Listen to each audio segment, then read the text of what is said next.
professionals, Robin Moser and Associates. Me and Anna are here. Victoria's on her way. Unfortunately, the roads in Calgary suck today. Yeah, you guys can see I'm wearing a big sweater. I know, me too. I was like, it is one of those days. I was going to wear toques and a scarf and everything. It's so cold. I know, my hands are still cold. So, here we are today. And today we're going to teach you how to make a Rosemary Limoncello Sloe Gin Sparkler. And we're going to talk about how to make your net worth sparkle. Now, for me, this kind of stuff jives me, and you guys will probably see that in the show. It's another very exciting topic that I love talking about is growing net worths. Yeah, I just want to like everybody to keep in mind, like the information we're going to give is going to be like huge. Like it's going to be all point form. If you guys interested more about how that's going to be like help you in the real estate, we welcome you to either drop a comment or give us a call so we can go more into detail. 100%. Because it's going to be a lot of information. But the drink smells amazing already. Yeah. The ones that Robin already made. Let's go through that first. Now, and also, too, is understand is that real estate is a vehicle to grow your net worth, hence why it is a real estate topic. That's right. Yeah. So, we are starting with a very, very, very empty shaker. Again, we got empty. Very empty, super empty.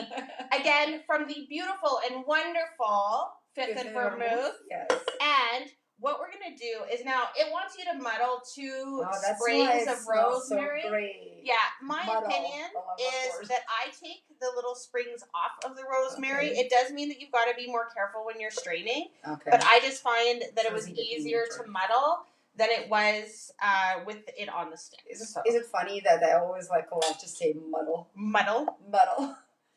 I feel like that elf, from that movie, Francesco. Okay, and then we're putting in our limoncello, which is a lemon Italian liqueur. Honestly, I love it. It's actually, I feed it to my mom, limoncello, and I do limoncello is it like a secret? And prosecco. I give my mom limoncello and prosecco, and I call it an Italian sodas. And it's great because it makes my mom so happy after she's had a few. Oh, I have to try that. It's kind of like a new take on mimosa. Yeah. Double alcohol. Exactly.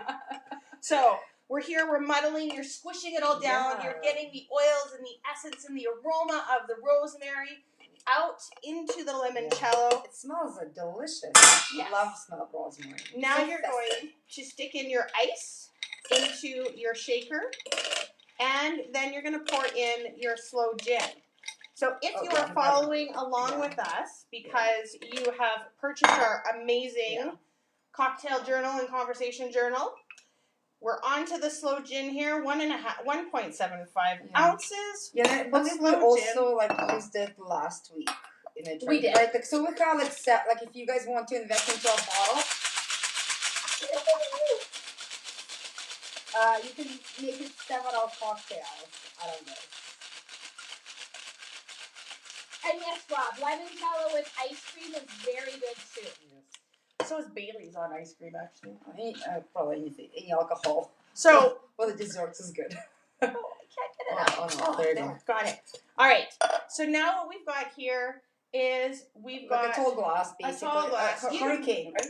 Hurricane. We can put it into any glass. I'm now by season 4 still remembering the glass names. Well, and you can put it honestly into Before any it was kind just of the glass. Tall glass, short glass, wine glass. I knew those ones.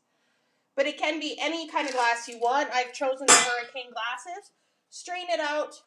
Top it up with club soda, soda water, whatever you like. Yeah, you can get one of those fancy ones. What's the tree something?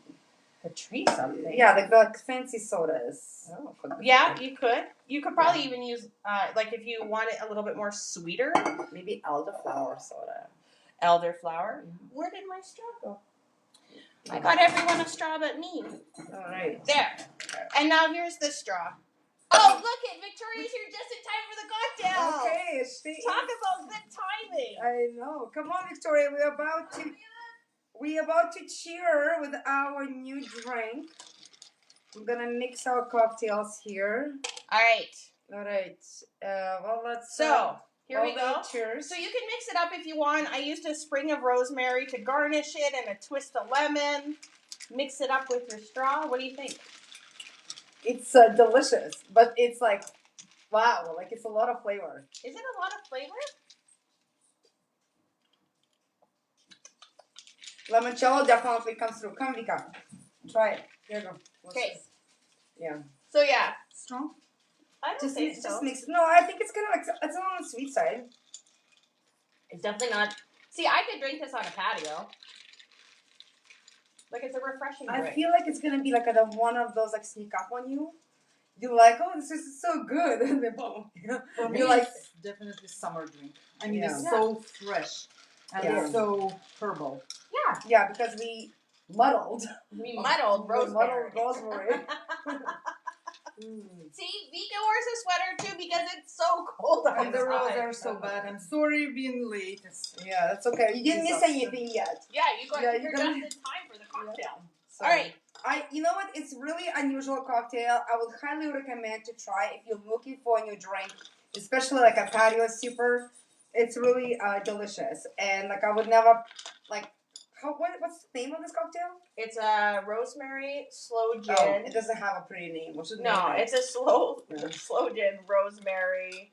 It's a rosemary limoncello sloe gin sparkler. But you know what it is? If you're not, so Vika is our test for if you're not into really alcoholic-y drinks. Like strong ones. Exactly. If Victoria likes it, then that means you're gonna like it. Then you're gonna like it because that means it is not a strong cocktail if that tastes like alcohol. But you can judge. I mean, like, if I like it, probably someone who doesn't like too alcoholic gonna definitely like it. Yeah, but this is nice. I like it. I think it's very kind of cool drink. Very creative and something different from your regular patio drink. Absolutely. Like that too fruity with lots of juice or something. Yeah. This is like sweet on the sweet side, fruity, but very fresh. And not too sweet, and no juice. Like you just do sweet. soda. Like it's not too sweet. Not too sweet. All right. We are now chit-chatting about how to make your net worth sparkle. So, first of all, you need to understand how to find your net worth. A lot of people don't. Where did you find it? Oh, yeah, where to find it? Where is it? In case it's hiding in the closet. Under the pillow. Well, actually, I had this talk with my husband because I bought another house, and he started like freaking out. Okay, now we have like 400,000 more debts. But I'm trying to explain it to him, and that's why I asked Robin. I said, Robin, can you talk to him so my husband won't freak out? And Robin explained it to him that it doesn't matter how many thousands you have on debts. It's about your assets. Well, it's about what's left over. So there's a book. It's my favorite book. And honestly, if you ever have a chance to read it or listen to it, when you listen to it, it's super cheesy, but it is honestly an amazing book on net worth, on growing your wealth and stuff like that. And it's actually called Secrets of a Millionaire Mind because people with money think differently than people without money. So people with money focus on what they have instead of what they don't have. And I always explain it to people in the way that if your car is steering out of control, the one place they tell you to never look is the ditch, because if you look at the ditch, that is guaranteed where your car is going. Debt is the same thing. If you focus on your debt, that is where you're headed. Yeah. But if you focus on your assets, if you focus on your net worth, on what you have, that is where you're heading. So, understanding your net worth is simple. It's you take everything you own. Now, I usually just do investments, houses, stuff like that, and I add those together, and then I minus the debt we have total, and whatever's left over is what you're worth. Now, if you feel, which sometimes people say, well, then I'm worth negative $100,000. Well, you might be. And if that's the case, we've got to start switching things around. But that's what we're going to talk about today. And honestly, it is so easy to do. And I know everyone feels overwhelmed about it because we're taught not to talk about money. But I get lots of people that say, how do you learn all this stuff? All we do in our jobs is talk about money. That's how we learn this stuff. Yeah, exactly. And I think it's also really, like, it's a right time to talk about it. January, start of the year. A lot of us have some maybe like New Year resolutions of building goals for 2024. So that's also like kind of ties up really good because we're in that mindset of growth and changing things, right? So it's like perfect time to chat. And how like we already, then once you do what Robin said, you minus that and you figure it out. And she's really good with figuring out everything about your money. You have to remember that I think talked on the show last week that not all debt is bad debt. Absolutely. So you have to remember there is a certain debt that is good. Like, for example, if you mortgaging the house or taking second mortgage to buy something else or invest that's going to build you money, that's considered to be a good debt. But overspending on your credit card is a bad debt. So there's kind of examples. You can go back to our show last week and watch it again, but to understand it. So that's one thing. Then if you have a lot of bad debt, you have to focus on reducing that bad debt. It's basically cutting your expenses where you can, see where you're spending your money. If you're a shopaholic or you're one of those people who shop to make you feel better, you kind of have to be aware of those habits. Write them down. Like, I think a lot of people say, like, listen, I have girlfriends that do that all the time. Like, oh, I feel sad today, and I change, So remember that when you do make journals. I feel like this is one of the things people recommend, to be mindful of your spendings and definitely see where you can cut. Even like spending $20 on the coffee. Listen, those are not cheap. Like, I give Kira $10 just so she can go to Starbucks once. Yeah. Well, so here's another thing actually. So a couple things that'll happen right now over Christmas is you either got a bunch of gift cards or you have a bunch of gift cards. Make sure you use them to zero always, because the companies actually make billions of dollars on unused gift cards. Even if it's only a couple of cents on the gift card, use all your gift cards to zero. Like, that's one little trick. The other thing is meal planning. I had a girlfriend who bet me you couldn't actually feed a family of 4 on $900 a month, and I'm like, no, you can't. Challenge, yeah, you can, 100%. Challenge accepted. So we went and we proved to her that for 4 months we fed our family of 4, but you need to meal plan, and it's work. Don't get me wrong, you got to put in the work to get the outcome. But we were able to feed a family of 4 for $900 a month, and yes, it's even with inflated food prices, you can do it, and it was good, healthy food. Yeah, but that doesn't mean you're buying a steak every day or tenderloins. Like, you have to get creative. But it doesn't mean you're living on mac and cheese either. Yeah. You're like, these are healthy things, and there's a lot of websites. Like, there's a lot of websites that you can go onto that you can put every single thing that you have into your house, and it will actually tell you all the different recipes that you can make out of that. And there's tons of websites that do that all the time. Absolutely. Yeah. Or if you're going grocery shopping, you can actually go into allrecipes.com and you can pick all your recipes in advance, and then it'll tell you the exact shopping list you need.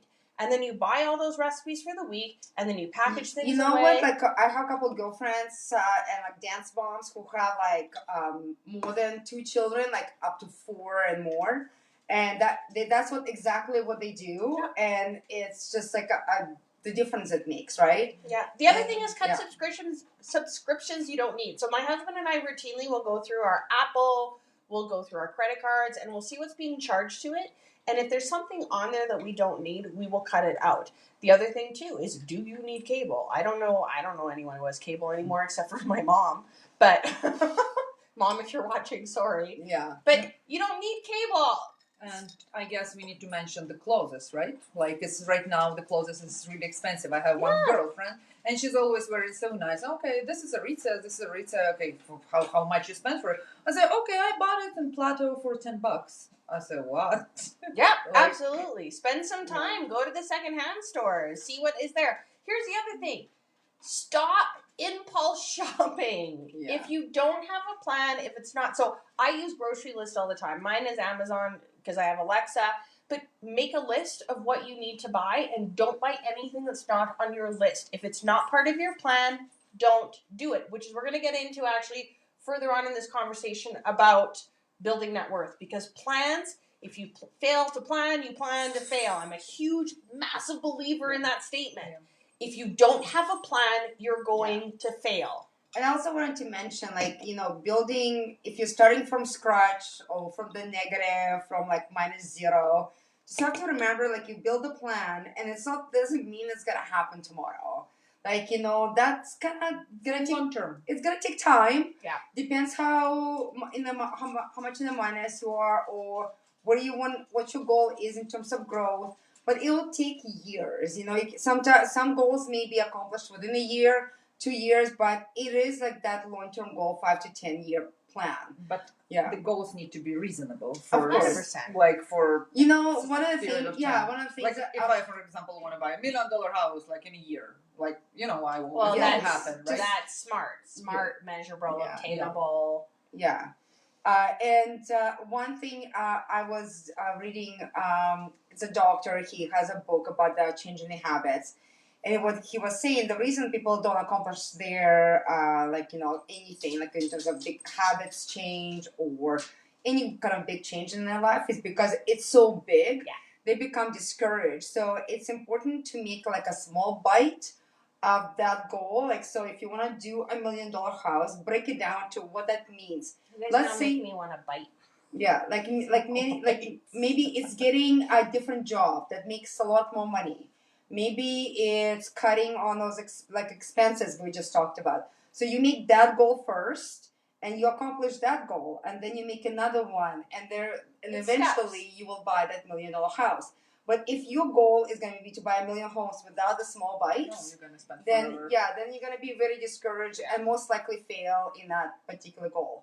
The So, other thing, yeah. sorry, I want to add in, Yeah. is find ways to do what you love at cheaper Mm. prices. A lot of people don't realize that. So I am the huge advocate, if you follow me on social media, showing everyone how they can travel for free. Because I travel all the time for free. I stay in ridiculously amazing houses.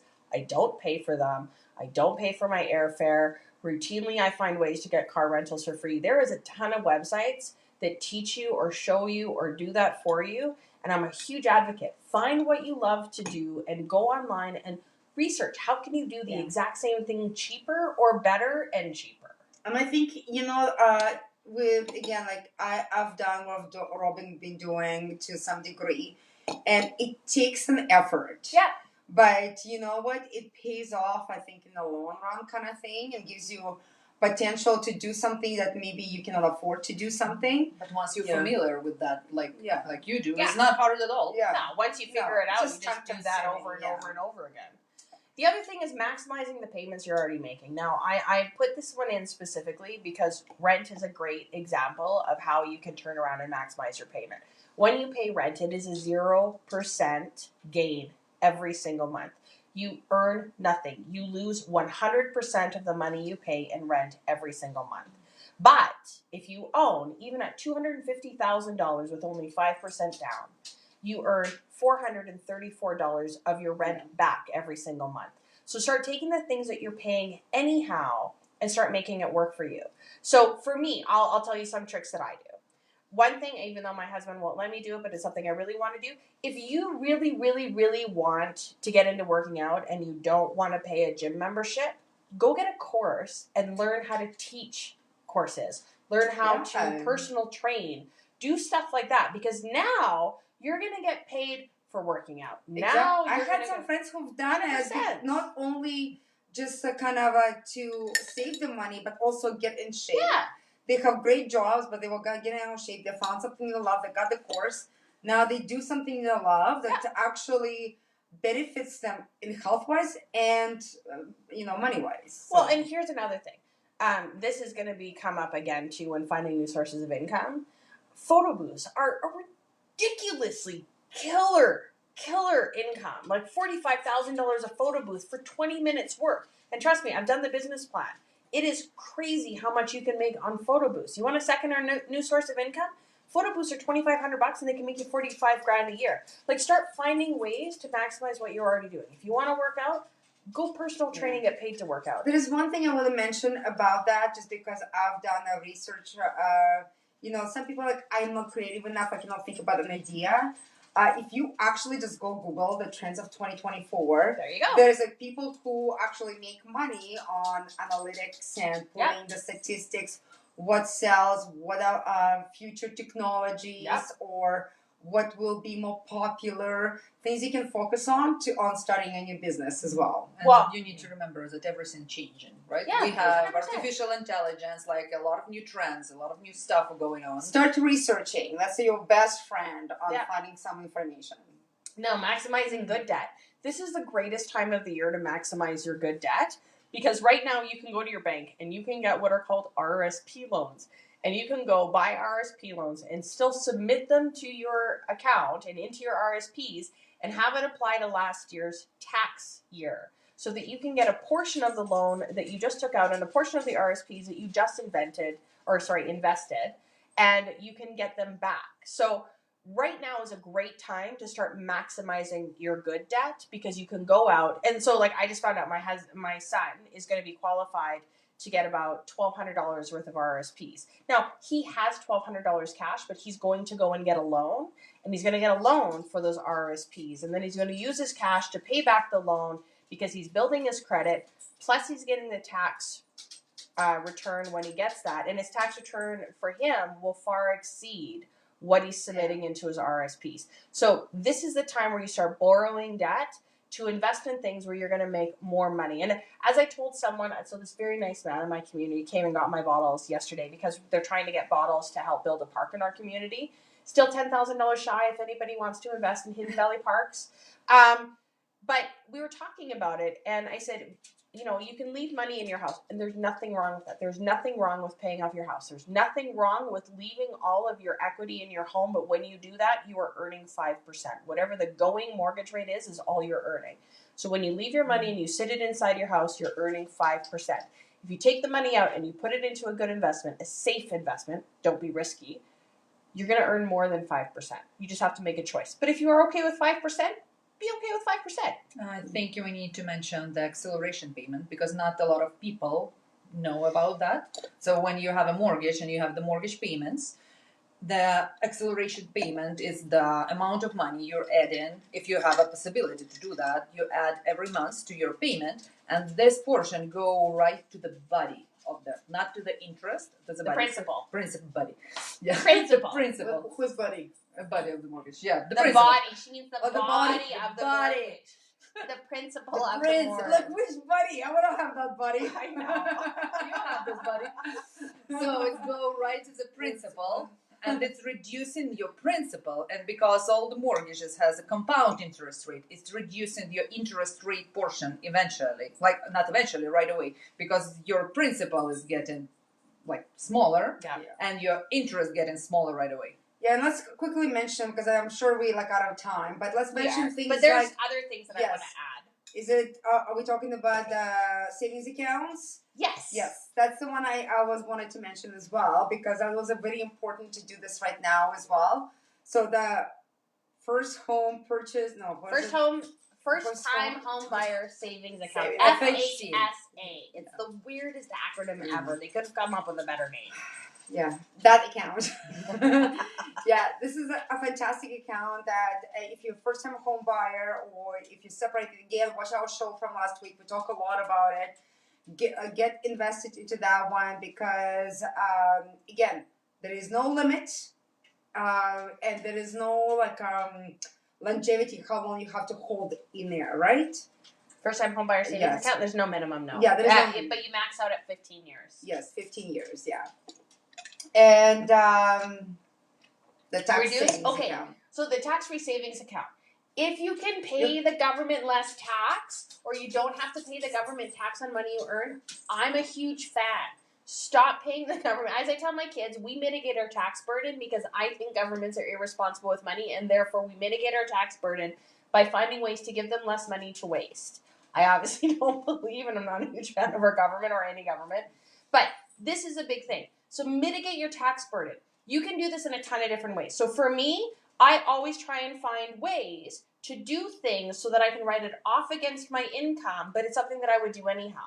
So, like starting a show called the Tipsy Realtors so that you can write off the alcohol of which you purchase would be a great example of mitigating your tax burden.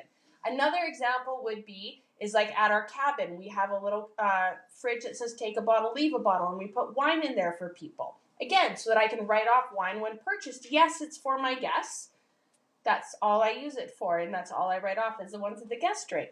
So there's a lot of different ways that you can legally mitigate your tax burden. Do not feel bad for utilizing each and every single tool out there to mitigate your tax burden. Or if you're Everyone else is working doing from it. home, for example. 100%. Everyone else is doing it. Talk to the accountant, talk to anyone you know, and find out ways that you can legally write things off. Utilities. Yeah. Like a lot of things. Yeah, portions of your utilities, but do that. Now, the other thing is maximizing your assets. Here is the biggest thing.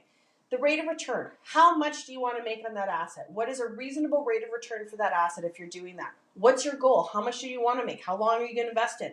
make a plan. Like how we said. liquid your assets need to be as Exactly. well. That's I think one of the Right. most important ones. Yeah. And make a plan that suits your lifestyle. My husband and I, when we originally made our retirement plan, we sat there and we made it, but we weren't really like loving it. And you could tell by the fact that we weren't really invested Following in it. it. We weren't because it wasn't us. Yes. Right? But we had this plan that seemed like a good plan, but it wasn't us. And then I came to him one day and I said, what if our retirement plan was to buy houses around the world and travel from one house to the next and trade them from other houses around the world? Terrible. I know. And then live on the passive income when we rent the ones that we're not using out on Airbnbs. And he's like, I'm in. And that plan stuck. And Was he that easy? Oh, 100%. He was like, yeah, that sounds like a great retirement plan. And for him, that plan was exactly what he wanted. And since then, that plan has flourished because that was us. That was a plan that actually worked for us. We weren't trying to be who we're not, which I'm a huge fan when you're doing your finances. Stop trying to be who you're not. Yeah. Be who you are. Make your finances work for who you are and what your natural habits are instead of who you aspire to be. Yeah, and like that's one thing I want to mention because a lot of people do lots of different things for what works for them. You know, so you're always going to hear people, oh, I did this and it worked so amazing. It's like, disciplining the children. Every child is different. And parents always try to share this, like, unsolicited advice. But remember, like, research again. What is, like, if you don't know what your lifestyle, that's a good start. Like, start thinking where you want to be in that 5, 10, 20 years, right? Depends on your age, because like now, like for me, like, it's getting up there. So remember that you need to figure it out where you're moving, so you can kind of like where your eyes kind of see, that's where you follow, right? Where you're focusing. Here's the other thing. Don't take financial advice from someone who doesn't have more money than you or isn't focused on where you want it or doesn't have and don't where you listen are. their critiques either, because if that person has not done anything, they really don't know. Yeah, and then be patient. Yeah. It takes time. Yeah, so, it's not happening tomorrow. This week, like and share our show. Yes. There was a lot of info. My apologies. It's my passion conversation. Oh, we could have made our drinks in this month prize. Well, we couldn't make it in their prize, but I do have the exact same glasses. We have a monthly prize that obviously being supported by Remax Realty Professionals. Every month, if you like, love, share, tag your family and friends on our show and on any social media platform you see, you get to enter, doesn't matter how many times you've done it, to win a monthly prize. And a monthly prize is a really cool sticky glasses. It's really beautiful. It's gonna come, and I think it's like 6 of them that come in the box. So you can have 6 friends drinking out of a cool glass. Maybe like the drink with me today. It'll see if it'll go perfect. That would really go well in your tiki glass. So we should have totally used my tiki glass. I come with this as we go. And anyway, so if you guys see Tipsy Realtor show and you find that you like the cocktail of the topic that some of people may benefit, please tag and share and show some love, because we're doing it for you. And I think we need to mention our upcoming seminar. Oh yes, January 20th, Saturday, 11 a.m. Right? No, 12. 11? 11 to 1. 11 to 1. At Aloft Hotel.